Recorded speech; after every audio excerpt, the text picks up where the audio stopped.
হযরত মুহাম্মদুর রাসূলুল্লাহ সাল্লাল্লাহু আলাইহি ওয়াসাল্লাম আমার আপনার দয়ার নবী, মায়ের নবী, যার নাম রাহমাতুল লিল আলামিন, ওই যে আসমানে গিয়েছিলেন মিরাজের রজনীতে, আমাকে আপনাকে আল্লাহ রাব্বুল আলামিনের হাবিব বলেন নাই? বলেন? বলেন নাই? আমার আপনার জন্য উম্মতি ইয়া উম্মতি বলে দুনিয়াতে আসার পর সিজদায় পড়ে ইয়া উম্মতি বলে কাঁদছিলেন।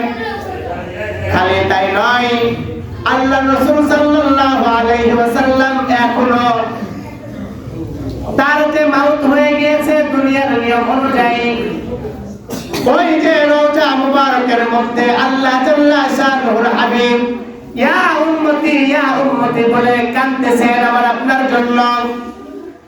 63 বছরের জিন্দেগীর মধ্যে উম্মতকে কিভাবে জাহান্নাম থেকে বাঁচাবেন এই চিন্তা করতে করতে তার 63 বছরের মধ্যে একটা খাট বানাইতে পারে নাই, একটা জাজিম বানাইতে পারে নাই। আমার আপনার জন্য মুহাম্মদুর রাসূলুল্লাহ সাল্লাল্লাহু আলাইহি ওয়াসাল্লাম একটা টাকার কোনো সম্পদ রেখে যাইতে পারেন নাই। সর্বদা চিন্তা করেছেন আমার উম্মতের কি হবে, আমার উম্মতের কি হবে। প্রত্যেকটা নবী আল্লাহ রাসূলের সঙ্গে পাল্লা দিতে পারবে না, কেউ পারবে না।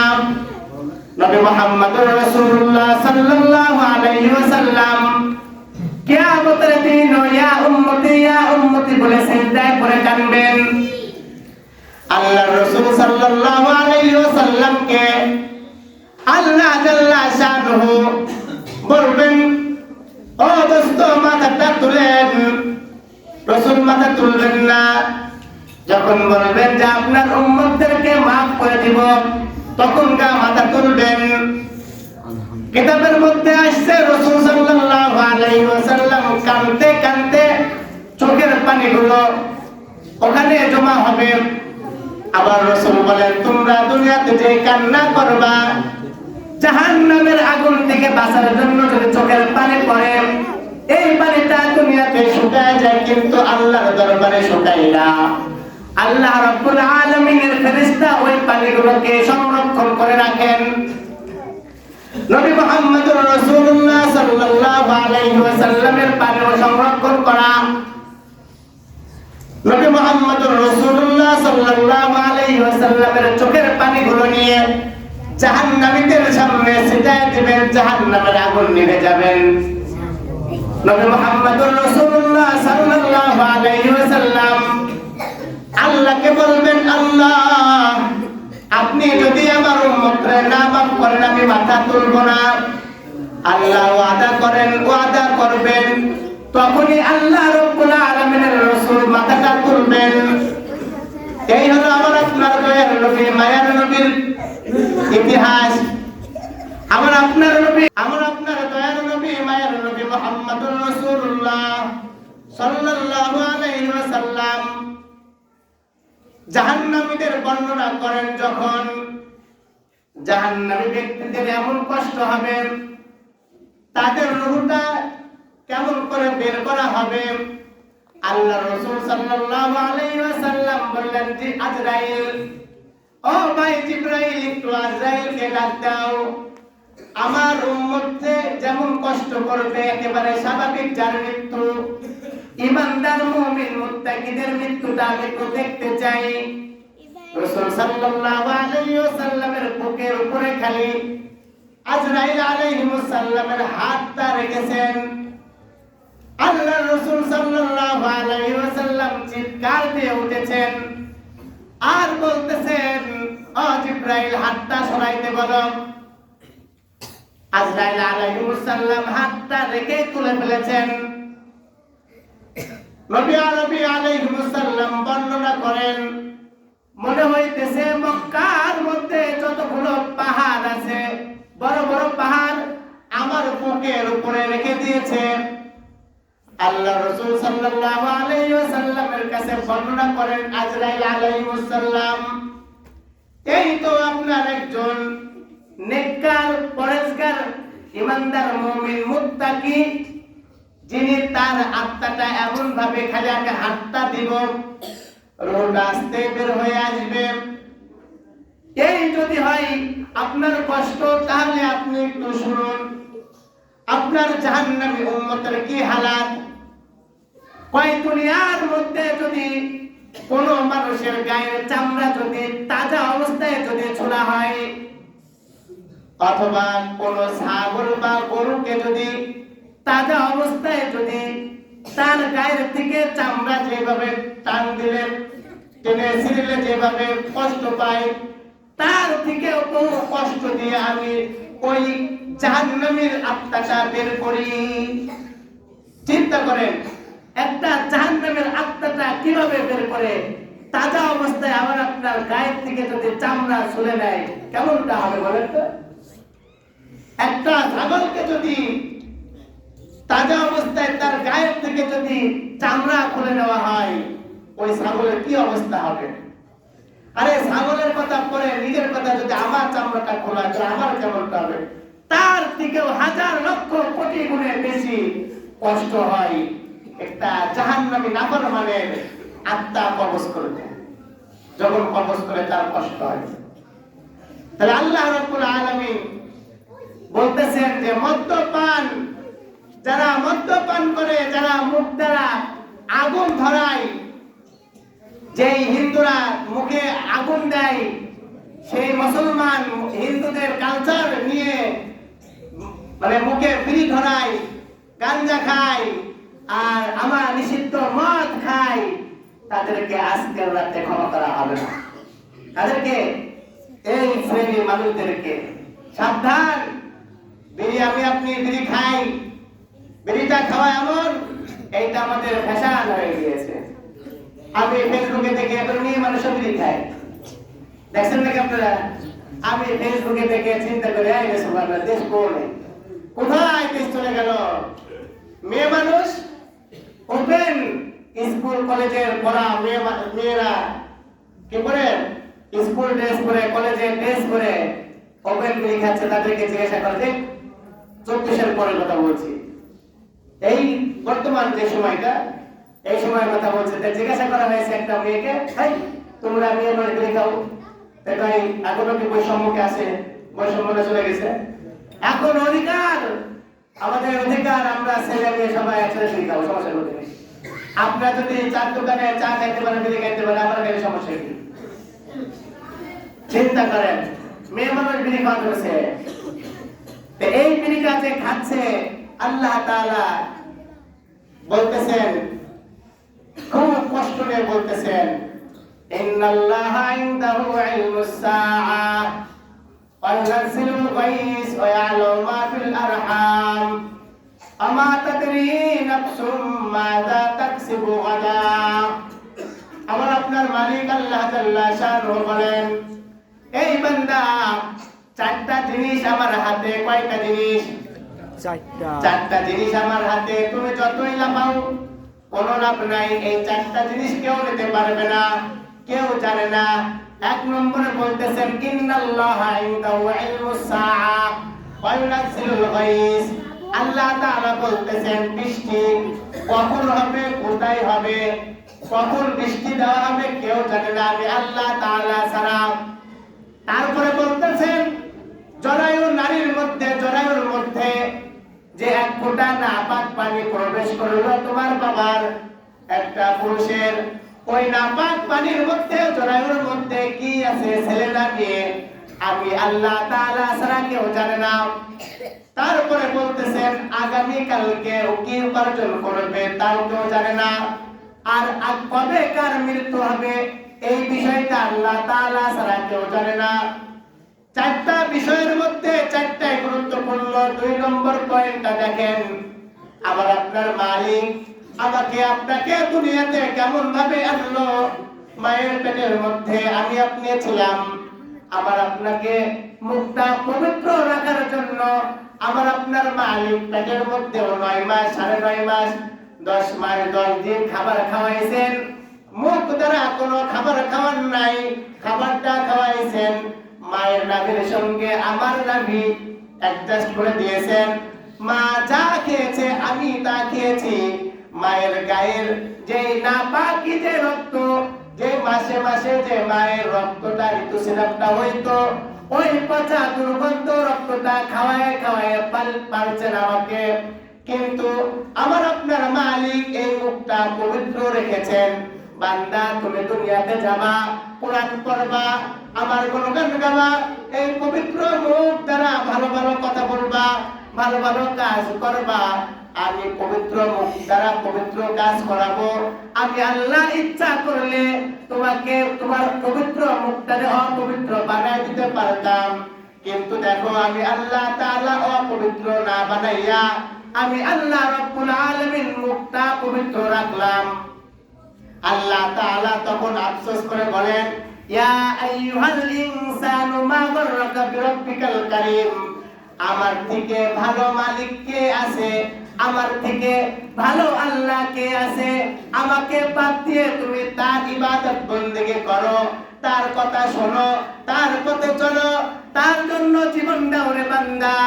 আমি আল্লাহ রাব্বুল আলামিন তোমাকে কিভাবে দুনিয়াতে এনেছি তুমি একটু চিন্তা যদি করো, তাহলে তুমি বারবার আমার কুদরতি পায়ে সিজদা দিবা। আল্লাহ রাব্বুল আলামিন বলেন, যে মুখটা পবিত্র রাখলাম সে পবিত্র মুখে তুমি বিড়ি কেমনে ধরাও, তুমি গাঞ্জা কেমন টানো, তুমি মদ কেমনে পান করো? এই বান্দা, এইটা তো পবিত্র মুখ। আমি আল্লাহ রাব্বুল আলামিন দেখেছি পবিত্র অবস্থায় পবিত্র কালাম পড়বা, পবিত্র কথা বলবা, পবিত্র ভাবে তুমি এই মুখ দ্বারা পবিত্র যত ধরনের জিনিস আছে তুমি এই পবিত্র কথাগুলো মুখ দ্বারা পবিত্র মুখ দ্বারা বলবা। আল্লাহ রাব্বুল আলামিন বলেন, ইন্নাদ দীনা ইনদাল্লাহিল ইসলাম। ইসলাম ধর্ম আমার কাছে পছন্দের ধর্ম। ইসলামটাকে সুন্দর করে আমি সাজায় দিয়েছি, এর মধ্যে কোনো ভুলযোগী নাই।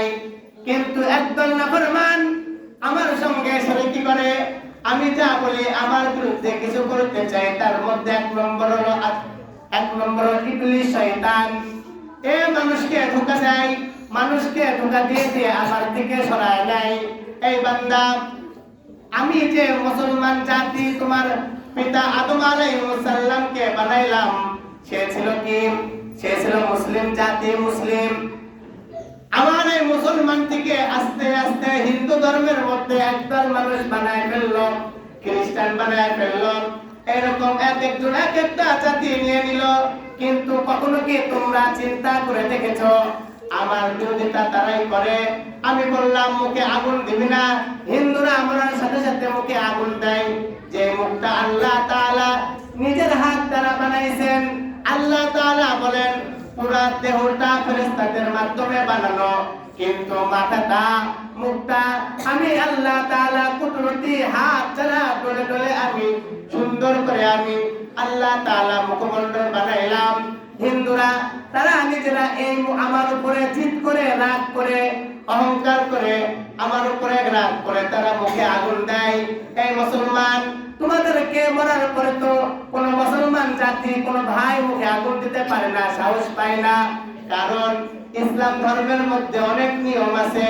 যদি কেউ কোনো মুসলমানকে যদি মুখে আগুন দেয়, তাকে যদি পুড়ায় ফেলে, তাহলে বাকি মুসলমান গুলো জেগে উঠবে, জেগে উঠে তাকে ওই গ্রাম থেকে অথবা দুনিয়া থেকে সরায় ফেলবে, মেরে ফেলবে। এই বান্দা, তোমাকে সুন্দরভাবে আমার বিরুদ্ধে যারা আছে, আমার শত্রু যারা আছে, ওই পশ্চিমা বিশ্ব, ওই আমেরিকা, ওই খ্রিস্টান, ইহুদি, নাসারা, তারা সুন্দর করে স্মার্ট অনুযায়ী যে বিড়ি না খাইলে পুরুষ মানায় না, এই জন্য বিড়িটা মুখে ধরাও। এই বান্দা, তুই যে মুখে বিড়িটা নিলি, আগুনটা দিলি, তাহলে তোর মধ্যে আর ওই হিন্দুর মধ্যে পার্থক্য থাকলো কোথায়? ওই হিন্দু তো আমার উপরে রাগ করে তার মুখে আগুন দিল, কিন্তু তুই কার উপরে রাগ করে আমার মুখে, তুই তোর মুখে আগুন দিলি? আল্লাহ তাআলা বলতেছে তুই কি জন্য মুখে আগুন দিলি? তাহলে চিন্তা করেন, এই মুখটা পবিত্র মুখ, এই পবিত্র মুখে কি করা যাবে না? খারাপ কোনো জিনিস তোলা যাবে না, বিশেষ করে বিড়ি, সিগারেট, তারপরে কি গাঞ্জা, মদ খাওয়া যাবে না। যারা খাবে তাদেরকে কি করা হবে? তাদেরকে আজকে রাতে ক্ষমা করা হবে না।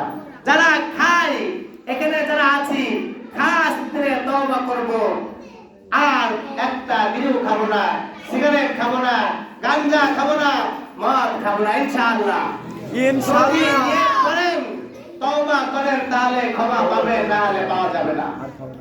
এবার 7 নম্বরে বলতেছে, অন্যায় ভাবে কাউকে হত্যা করলে, কোন হত্যাকারীকে আল্লাহ তাআলা ক্ষমা করবেন না আজকের রাতে। ভাই কি করলে? হত্যা করলে।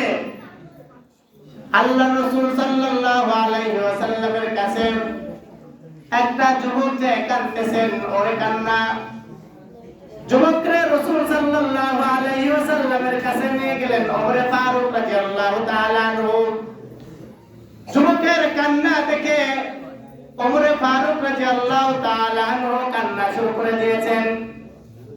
যে ওমরকে দেখলে শয়তান অপর রাস্তা দিয়ে হাঁটে, এমন শক্তিশালী ওমর, রাগান্বিত ওমর, শক্ত দিলের ওমর, যখন রাসূল মারা গেলেন, আবু বকর রাদিয়াল্লাহু তাআলা আনহু কান্না করতেছেন, এলান করলেন রাসূলের মাউত হয়ে গিয়েছে, ইন্তেকাল হয়ে গিয়েছে। ওমর ফারুক রাদিয়াল্লাহু তাআলা আনহু মাজার থেকে তরবারিটা বের করে বলেন, মক্কার অলিতে গলিতে যায় আর বলে, এই কেউ যদি বলে মুহাম্মদ মারা গেছে, তার গর্দান আমি নামায় দিব।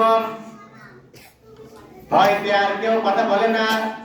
সাহাবারা ওমর রাদিয়াল্লাহু তাআলা আনহুকে বুঝাইলেন, বোঝো না, না কখনো রাসূল ইন্তেকাল করতে পারে না। আবেগাপ্লুত হয়ে ওমর রাদিয়াল্লাহু তাআলা আনহু কঠোর মেজাজের একজন সাহাবা ছিলেন। ওই যুবকের চোখের পানি দেখে ওমর ফারুক রাদিয়াল্লাহু তাআলা আনহু কেঁদে ফেলেছেন। বলে, আমার জিন্দেগীর জঘন্যতম একটা গুনাহ আছে, আল্লাহ তাআলা জানি মাফ করবেন কিনা। তাহলে রাসূলের দরবারে যাও। রাসূলের দরবারে নিয়ে যাওয়া হয়েছে। রাসূল প্রথমে বললেন, ও যুবক, তুমি এত কান্না করো কেন? তুমি কি করেছো? যুবক বলে যে, আমার মতন জঘন্যতম গুনাহ এই মনে হয় দুনিয়াতে কেউ করে নাই, আমাকে আল্লাহ মনে হয় মাফ করবেন না। রাসূল বলতেছেন, কি করেছো বলো? যুবক কথা বলে না, খালি কান্নাই করেন। রাসূল সাল্লাল্লাহু আলাইহি ওয়াসাল্লাম প্রথমেই বললেন, ও যুবক, তুমি কি কাউকে হত্যা করেছো কিনা? যুবকটা কান্না করে আর মাথা ঝাঁকায় না। তাহলে তুমি কেন কান্না করো? তাহলে বোঝা গেল যে সবচেয়ে দুনিয়ার মধ্যে জঘন্যতম গুনাহ হলো মানুষকে হত্যা করা। যুবককে আবার প্রশ্ন করা হলো, কি করেছে বলো? যুবক কাঁদতে কাঁদতে বলেন, ইয়া রাসূলুল্লাহ, ইয়া হাবিবাল্লাহ, আমি হলাম মদিনার একটা কাপড় চোর। আমি কাপড় চুরি করে করে আমি বিক্রি করে খাই। আমি এমনি কোনো কাজ পাই না, কাজ কেউ দেয় না। যদি কোনো মানুষ মারা যায় মদিনার, আমি ওই লাশটা দাফন করার পর অপেক্ষাই করি কখন রাত হয়। যখন রাতের বেলা কেউ আর ওই কবরস্থানে থাকে না, তখন আমি যে কবরের মাটিটা সরাইয়া আমি পুরুষের 3 টুকরা কাপড় আর মহিলা হলে 5 টুকরা কাপড় তুলে নিয়ে ওইটা বাজারে বিক্রি করে খাই। তাহলে তোমার কান্নার কি হলো? রাসূল সাল্লাল্লাহু আলাইহি ওয়াসাল্লামকে যুবক বলতেছেন, ইয়া রাসূলুল্লাহ, ইয়া হাবিবাল্লাহ, সবচেয়ে মদিনার একটা সুন্দরী মহিলা, যুবতী মহিলা মারা গিয়েছে। ওই দিন এলান হয়েছে, আমি অপেক্ষায় আছি কখন রাত হয়। রাত্রে হলে 5 টুকরা কাপড়টা আমি নিয়ে বাজারে বিক্রি করে আমার পেটের ক্ষুধা মেটাবো। রাত হয়ে গেল, আমি কবরস্থানে পৌঁছায় গেলাম, কেউ নাই।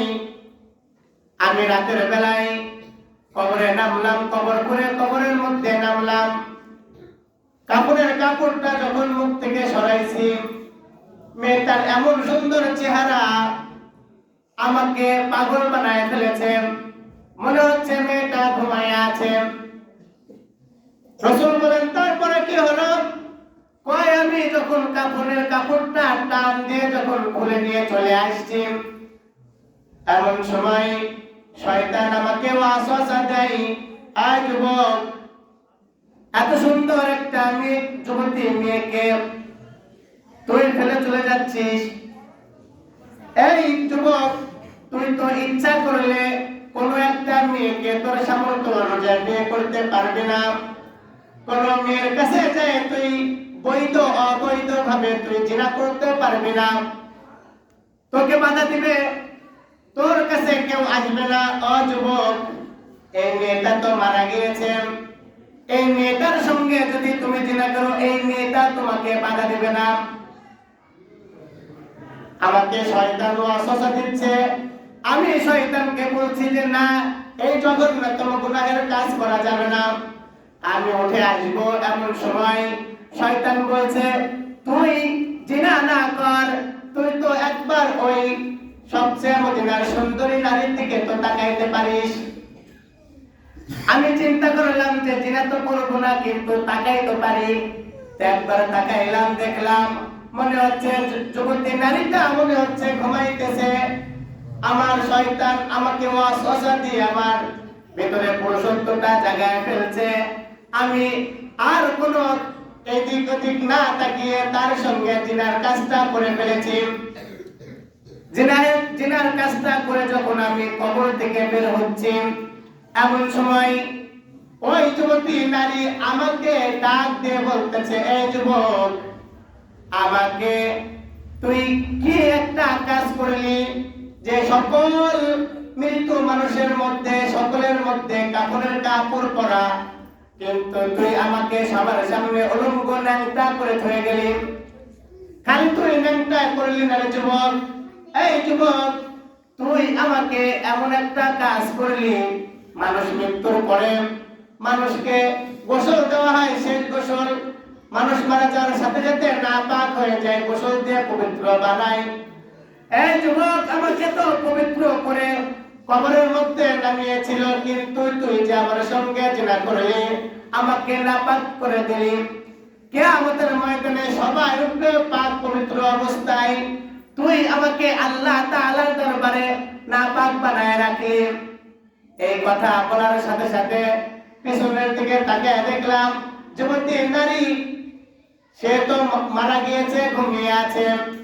আমার কানের মধ্যে খালি ওই কথাটাই বাজছে, আমি আসলে এত বড় নাফরমানি করেছি, মনে হয় আমার মালিক আমার আল্লাহ মনে হয় আমাকে ক্ষমা করবে না।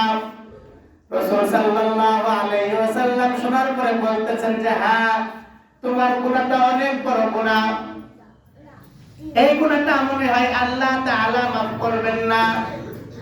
কারণ রাসূল তো আলিমুল গায়ব জানতেন না, এই জন্য রাসূল সাল্লাল্লাহু আলাইহি ওয়াসাল্লাম বললেন। যুবকটা রাসূলের কথা শোনার সাথে সাথে দৌড় দিয়ে রাসূলের কাছ থেকে দূরে চলে গিয়েছেন। পাহাড়ে উঠে যুবক কান্দে, আল্লাহর কাছে কাঁদতে কাঁদতে তার চোখ দিয়ে পানি আর বেরোয় না, রক্ত বের হয়। তার শরীরের মধ্যে কোনো রস নাই, ওখানে ঘাস পাতা যা পাই পাহাড়ের চূড়ায় তাই খাই, আর আল্লাহ তাআলার কাছে তওবা করে। আল্লাহ রাব্বুল আলামিন মুহাম্মদুর রাসূলুল্লাহকে ডাক দিয়ে বলতেছেন, দোস্ত, হিদায়াত কি আপনার হাতে, মাফ কি আপনি করবেন? কই না, আল্লাহ মাফ করার মালিক তো আপনি আল্লাহ। তাহলে কেন আমার পাপিষ্ঠ বান্দা নাফরমান বান্দারে আমার দিকে না জড়াইয়া দিয়া তুমি তারে আমার থেকে দূরে সরাইয়া দিলাম? রাসূল তো বুঝে ফেলেছেন, সাহাবাদেরকে আদেশ করলেন, যাও তাকে নিয়ে আসো। আল্লাহ রাব্বুল আলামিন বলতেছেন, যে মুখ দ্বারা আপনি তাকে ভয় দিয়েছেন, সেই মুখ দ্বারা আপনি তাকে সুসংবাদ দিবেন। তবে মুহাম্মদুর রাসূলুল্লাহ সাল্লাল্লাহু আলাইহি ওয়াসাল্লামের সাহাবারা ওই পাহাড় থেকে তারে নামাইয়া রাসূলের দরবারে এনেছেন আর বলতেছেন, ও যুবক, আমি তোমাকে যেই কথা বলেছিলাম, আমার আল্লাহ তো তার থেকেও তোমাকে অনেক বেশি ভালোবাসেন, আমি তো জানি না।